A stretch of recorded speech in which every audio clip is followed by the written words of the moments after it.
दैत्य गुरु शुक्राचार्य कौन थे और आखिर इतने ज्ञानी होने के बाद भी वे असुरों के गुरु क्यों बने। हेलो एवरीवन, मैं आकृति अग्रवाल आज आपके सामने एक नया वीडियो लेकर उपस्थित। अपने आज के वीडियो में हम बात करेंगे कि दैत्य गुरु शुक्राचार्य कौन थे और साथ ही जानेंगे कि इतने ज्ञानी होने के बाद भी वे असुरों के गुरु क्यों बने। शुक्राचार्य की बात जब हम करते हैं तो अपने वेदों और पुराणों का अध्ययन करते समय हमें देवताओं के साथ कई असुरों के नाम भी देखने को मिलते हैं। इन्हीं में से एक नाम कई बार आपने भी सुना होगा और वो है असुर गुरु शुक्राचार्य का। असुर गुरु शुक्राचार्य असुरों के गुरु थे जिन्होंने कई बार देवताओं को हराया। उन्हें महादेव से मृत संजीवनी वरदान मिला हुआ था, जिसके बल पे वे कई बार राक्षसों को दोबारा जीवित कर दिया करते थे। पौराणिक काल में शुक्राचार्य का संबंध हमें काशी खंड, महाभारत और ऐसे अन्य कई ग्रंथों में देखने को मिलता है। शुक्राचार्य एक रहस्यमय ऋषि थे जिनके बारे में लोग अक्सर केवल इतना ही जानते हैं कि वे असुरों के गुरु थे, लेकिन आपको बता दें कि शुक्राचार्य महर्षि भृगु के पुत्र थे। पौराणिक काल की कई कथाओं में यह वर्णन किया गया है कि महर्षि भृगु की दो पत्नियां थीं, जिनमें से पहली का नाम ख्याति था जो राजा दक्ष की पुत्री थी और दूसरी हिरण्यकश्यप की पुत्री दिव्या थी। इनमें से ख्याति के दाता, विधाता और माता लक्ष्मी के नाम की 3 संतानें थी। वहीं हिरण्यकश्यप की बेटी और विष्णु भक्त प्रहलाद की बहन दिव्या से 2 पुत्र थे जिनका नाम उष्णा व च्यवन था। उष्णा का जन्म शुक्रवार वाले दिन हुआ था, इसलिए उष्णा ही आगे चलकर शुक्राचार्य कहलाए। जैसे ही शुक्राचार्य थोड़े बड़े हुए, उनके पिता महर्षि भृगु ने उन्हें बेहतर शिक्षा प्राप्त करने के लिए आश्रम भेज दिया।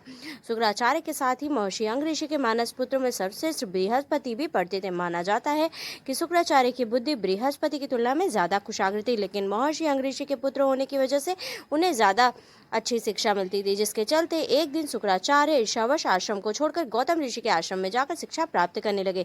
शिक्षा प्राप्त करने के बाद जब शुक्राचार्य को पता चला कि बृहस्पति को देवताओं का गुरु बना दिया गया है तो उन्हें बहुत क्रोध आया और उन्होंने यह ठान लिया कि अब वो राक्षसों के गुरु बनकर रहेंगे। लेकिन दुविधा यही थी कि देवताओं के पास अमृत का भंडार था, जिसकी वजह से वह हमेशा ही राक्षसों को मार देते थे। इसलिए शुक्राचार्य ने इस मुश्किल को हल करने के लिए महादेव से मृत संजीवनी मंत्र प्राप्त करने का विचार किया। कहते हैं संजीवनी विद्या का आविष्कार स्वयं भगवान शिव ने ही किया था। आपको ज्ञात ही होगा कि भगवान गणेश का सिर काटकर हाथी का सिर लगाकर भगवान शिव ने ही गणेश जी को पुनः जीवन दान दिया था। सिर्फ यही नहीं, अपनी सती के देह त्याग देने के बाद भगवान शिव ने ही दक्ष प्रजापति का अंत किया था, जिसके बाद देवताओं को खूब मनाने के बाद दक्ष प्रजापति के सर की जगह बकरे का सिर लगाकर उन्हें भी जीवन दान दिया था।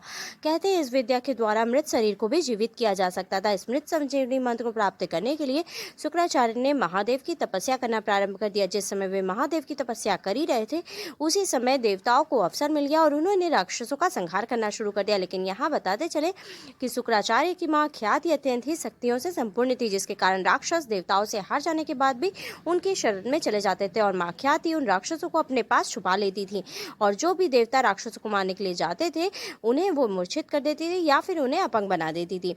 जब ये बात नारायण यानी भगवान विष्णु को पता चली तो नारायण ने राक्षसों का संहार करने के लिए शुक्राचार्य की मां ख्याति को सुदर्शन चक्र से मोक्ष प्रदान कर दिया। दैत्यों के संहार में देवों की ओर से समूचे जगत की मदद भी उन्होंने की। जब इस बात का पता गुरु शुक्राचार्य को चला तो उन्हें भगवान विष्णु पर बेहद क्रोध आया और उन्होंने मन ही मन उनसे बदला लेने की ठान ली। और तब तक वे भगवान शिव की कठोर तपस्या को पूर्ण कर चुके थे और उनकी तपस्या से प्रसन्न होकर भगवान शिव ने उन्हें संजीवनी मंत्र भी दे दिया था। फिर शुक्राचार्य ने दैत्यों के राज्यों को पुनः स्थापित कर अपनी मां की मृत्यु का बदला लिया। ऐसा माना जाता है कि तब से ही शुक्राचार्य और भगवान विष्णु एक दूसरे के कड़े शत्रु बन गए। वहीं दूसरी ओर महर्षि भृगु को जब इस बात का पता चला कि भगवान विष्णु ने उनकी पत्नी ख्याति का वध कर दिया है तो उन्होंने भगवान विष्णु को श्राप दे दिया और उन्होंने एक स्त्री का वध किया है, इसलिए उनको बार बार पृथ्वी पर मां के गर्भ से जन्म लेना पड़ेगा और उनकी माता हमेशा ही कष्ट भोगती रहेंगी।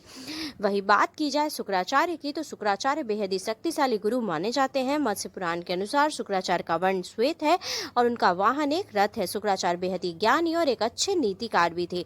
शुक्राचार्य की कही गई नीतियां आज भी बेहद महत्व रखती हैं। और अब बात करते हैं कि आखिर क्यों शुक्राचार्य भगवान शिव के पुत्र कहलाए। तो हम आपको पहले ही बता दें कि शुक्राचार्य ने भगवान शिव से मृत संजीवनी विद्या प्राप्त की थी। दैत्यों और देवताओं में हमेशा ही युद्ध होता रहता था और शुक्राचार्य मृत संजीवनी विद्या के जरिए दैत्यों को पुनः जीवित कर दिया करते थे। शुक्राचार्य इस तरह से देवताओं पर अत्याचार करने लगे। कुछ रास्ता ना मिलने पर सभी देवता भगवान शिव के पास पहुंचे और उन्हें कहा कि हे महादेव, आपकी विद्या का दानव गलत प्रयोग कर रहे हैं। आप तो सुदर्शी हैं और जानते हैं कि शुक्राचार्य अपनी मृत संजीवनी विद्या का गलत प्रयोग कर रहे हैं।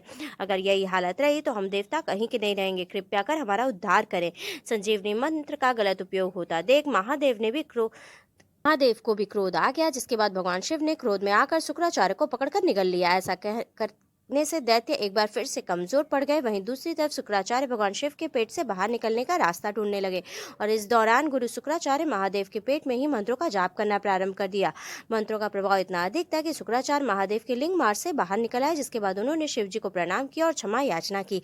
इसके बाद भगवान शिव ने शुक्राचार्य से कहा, चूंकि तुम मेरे लिंग मार्ग से बाहर निकले हो इसलिए तुम मेरे अब पुत्र कहलाओगे। और इसके बाद से ही उनका नाम शुक्राचार्य भी हो गया। आज के वीडियो में बस इतना ही। हमारी आज के वीडियो आपको कैसे लगे हमें कमेंट करके ज़रूर बताइएगा। आज के वीडियो में बस इतना ही। For more such interesting video like and subscribe my channel. Thank you. Bye bye.